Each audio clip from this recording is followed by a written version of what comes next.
Wir sind heute an einem Ort, der einen der wunderschönsten Namen trägt, die ein Ort überhaupt haben kann. Wir sind heute am Bierberg. Herzlich willkommen zu Teil 4 von Auf der Suche. Große Steine warten auf uns.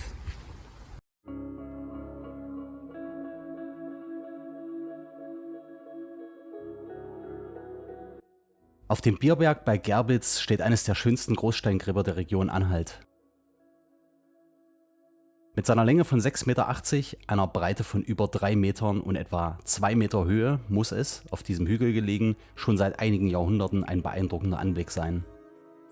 Der Erdhügel wurde wohl um 1817 abgegraben und die darin befindliche Steinkammer geplündert. Allerdings findet man bereits bei Beckmann in seinem Buch Historie des Fürstentums Anhalt von 1710 einen Hinweis auf diese Anlage.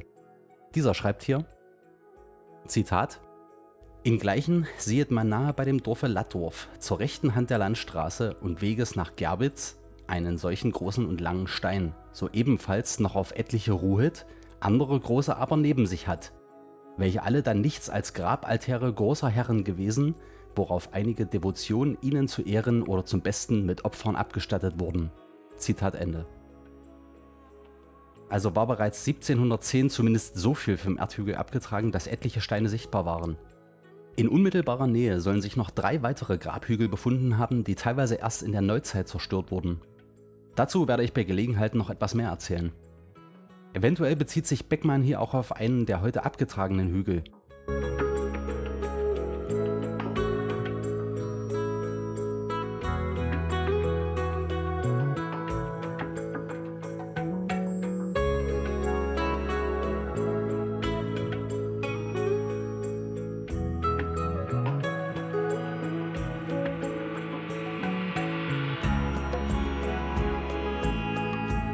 Aus dieser Anlage sind keine Funde bekannt. Aufgrund seiner Ähnlichkeit zu anderen erhaltenen Großsteingräbern in der Umgebung wird es der Walter Nienberger Bernburger Kultur vor 5500 bis 4700 Jahren zugeschrieben.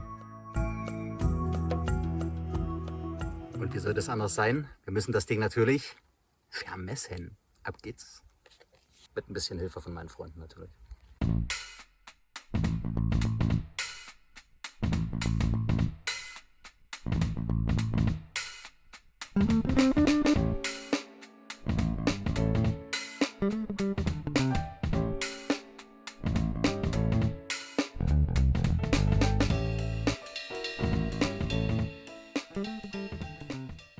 Wie das Großsteingrab Heringsberg bei Grimschleben besteht die Anlage am Bierberg aus Sandstein.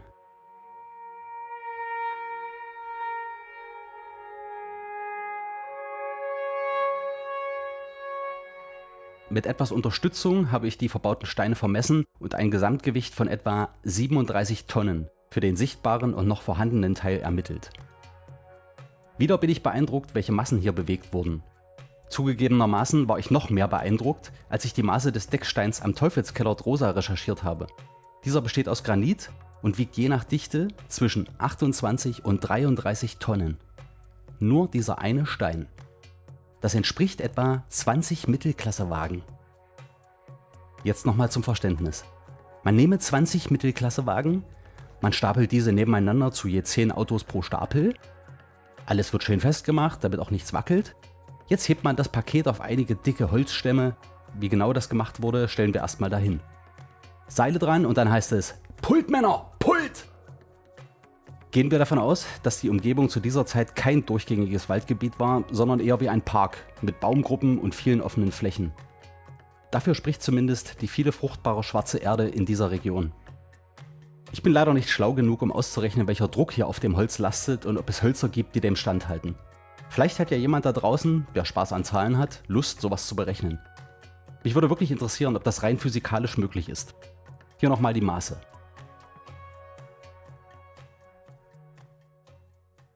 Doch zurück zum Bierberg. Anders als beim Teufelskeller weisen die hier verbauten Steine immer wieder schöne ebene Flächen und scharfe Kanten auf. Einen Bezug zu den Sonnenwänden konnte ich nicht feststellen, also erspare ich euch das Rumgefummel mit meiner Astronomie-App. Hier zumindest für die, die es interessiert, die Koordinaten und die Ausrichtung der Kammer auf dieser Achse. Übrigens, wie bereits erwähnt, landet man, wenn man vom Heringsberg genau nach Süden geht, auf der Straße zwischen Niederwünsch und Oberwünsch. Vom Bierberg aus führt die gerade Linie nach Süden genau zu der Stelle, an der ich den Fundort des Erdstalls vermute. Zufall?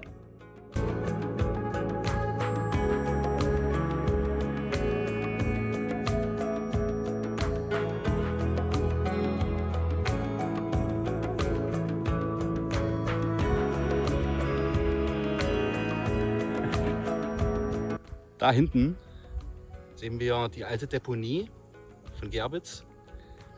Ist auch sehr erhöht. Ich könnte mir vorstellen, dass auch das ein Grabhügel ist. Nennt sich auch das Spitze Hoch. Gibt es 2 davon in der Umgebung. Eins davon werden wir uns auf jeden Fall auch noch anschauen. Die Linie, die ich vom Heringsberg zum Teufelskanal nach Drosa gezogen habe, geht übrigens hier lang durch die Ecke vom Kalkteich und landet dann nach etwa 8 Kilometern in Drosa.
Das war es erstmal vom Bierberg und es geht direkt noch weiter zum Fuchsberg. Ab geht die Post.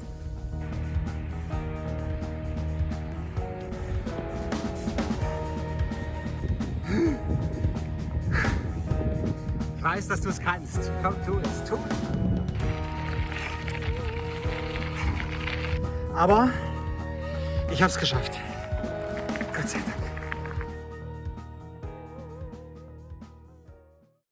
Am Fuchsberg bei Weddegast wurden Ende des 19. Jahrhunderts 2 Steinkistengräber gefunden, von denen heute noch eins erhalten ist. Dieses wird auf ein Alter von 4800 bis 4200 Jahren geschätzt. Der Hügel wurde gegen Ende des 19. Jahrhunderts durchgraben, ohne dass dazu etwas dokumentiert wurde. 1974 wurde das verbliebene Steinkistengrab erneut freigelegt und einige Keramiken und Steinbeile gefunden. Die Funde werden im Museum Schloss Bernburg ausgestellt. Leider führt in einigen Metern Entfernung die Bundesstraße vorbei und damit ist die Lärmbelästigung, wie auch schon beim Bierberg, sehr groß. Nichtsdestotrotz hat dieser Ort etwas Magisches.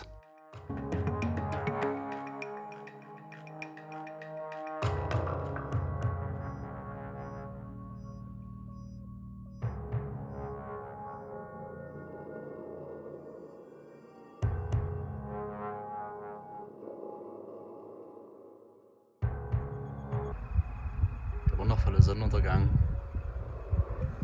Da werde ich jetzt hinreiten. Stimmt nicht ganz. Ich will genau in die andere Richtung. Leider. Ich werde später nochmal wiederkommen. Und was habe ich hier noch gefunden?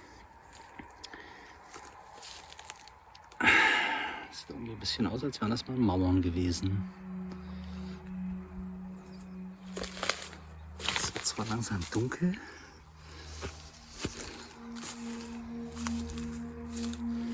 Eine Schnecke. Und ein altes Grabmal. Das ist der alte Friedhof.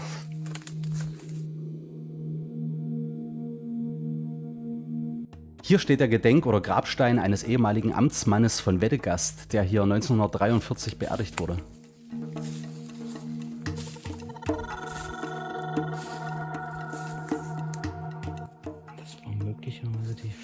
Begrenzungsmauern.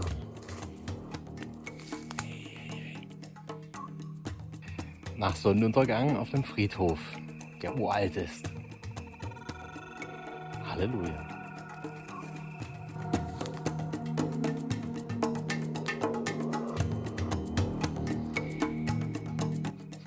Es riecht auch leicht nach Verwesung.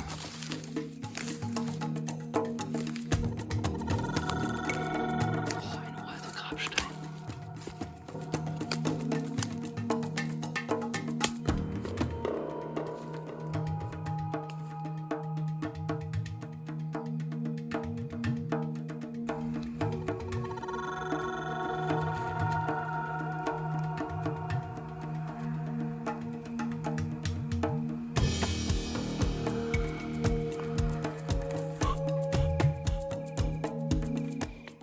Spannender Ort, aber gut riechen tut er nicht.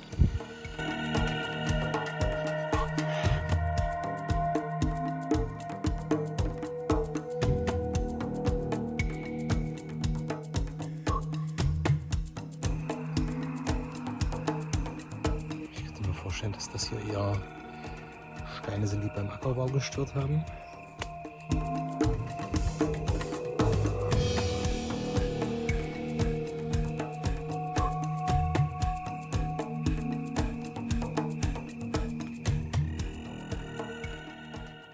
Fuchsberg, die zweite. Hier erstmal der Friedhof. Sieht auf jeden Fall im Tageslicht deutlich idyllischer aus als nach Einbruch der Dunkelheit. Das steht fest. Kennen wir ja schon. Brauchen wir uns nicht nochmal angucken. Wir laufen jetzt weiter zum Fuchsberg. Da sehen wir ihn. Hirnverbrannt im Distelland. Dann jetzt doch das Stück Acker. Das ist einfach nur undurchdringliches Disteldickicht. Freudig.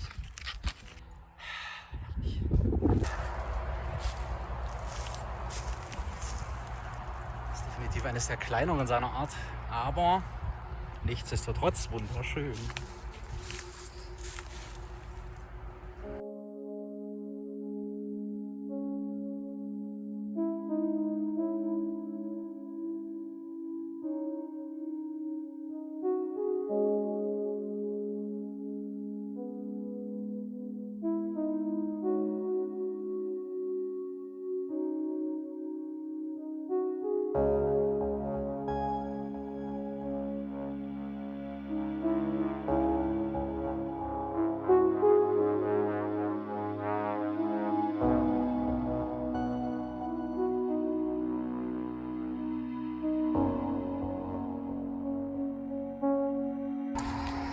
Dann schauen wir uns noch dieses süße Wäldchen hier an.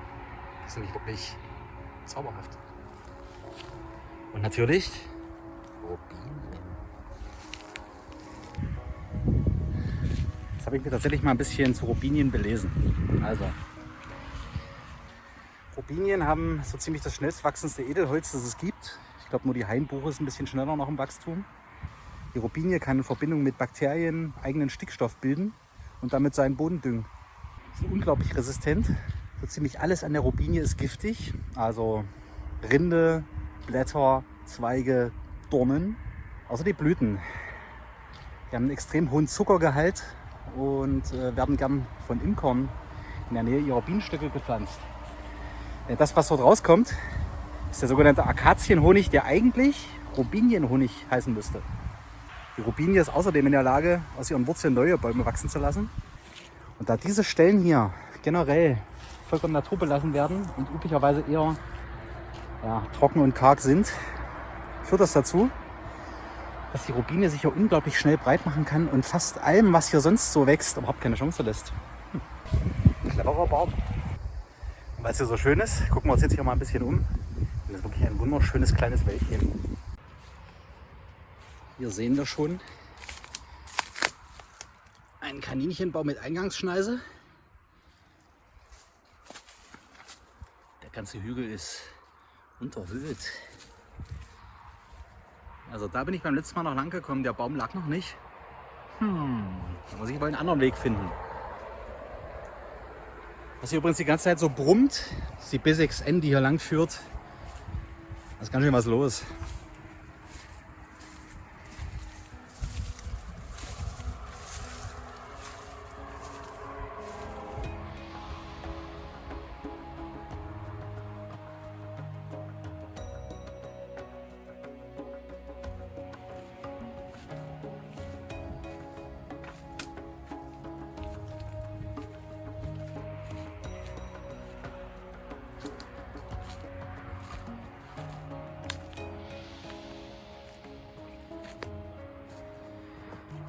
Hin. Oh mein Gott.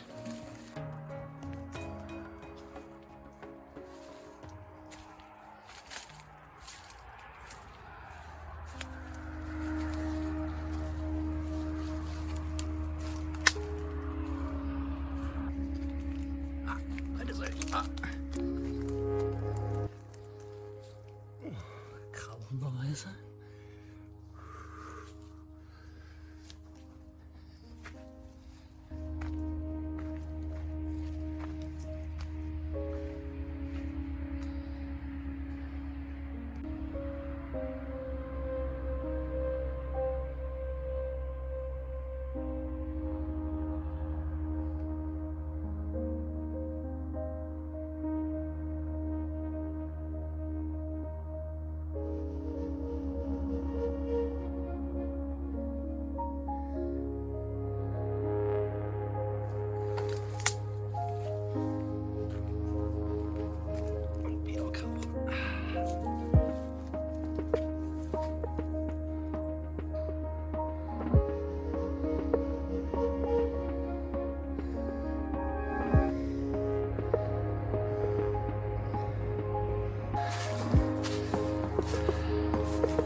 Schön.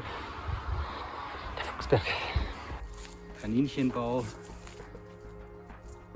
Noch ein Kaninchenbau. Noch ein Kaninchenbau. Mein Gott, man sollte diesen Hügel vielleicht eher Kaninchenhügel nennen. Wir sind jetzt sozusagen auf dem höchsten Punkt. Da hinten ist der Fuchsberg. Könnte also sein, dass hier noch mehr zu finden wäre, wenn man mal graben würde. Ich werde es nicht tun.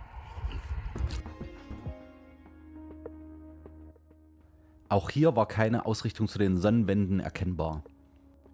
Hier noch die Koordinaten und die Ausrichtung für diese Achse. Ich habe spaßeshalber mal eine Linie vom Bierberg über den Fuchsberg gezogen und diese verlängert. Interessanterweise führt diese nach etwas über 20 Kilometern durch den Bergholz am Petersberg bei Halle. In diesem Naturschutzgebiet sollen wohl Grabhügel und Hohlwege zu finden sein. Ich war im Frühling dort, allerdings war aufgrund des Bewuchses rein gar nichts zu erkennen. Also werde ich wohl im Winter nochmal wiederkommen müssen. Auch dem Bierberg bei Gerbitz und dem Fuchsberg bei Weddegast sollten wir mit Respekt begegnen. Wie sagt man so schön, hinterlasst nichts als Fußspuren. Die, die nach euch kommen, werden es euch danken. Das war's für heute vom Bierberg und vom Fuchsberg. Wenn euch das Video gefallen hat, gebt einen Daumen nach oben, abonniert den Kanal, wenn ihr nichts verpassen wollt. Und wir sehen uns beim nächsten Mal. Ich freue mich drauf. Bis dahin, macht's gut. Hier noch ein bisschen wunderschönen Sonnenuntergang für euch.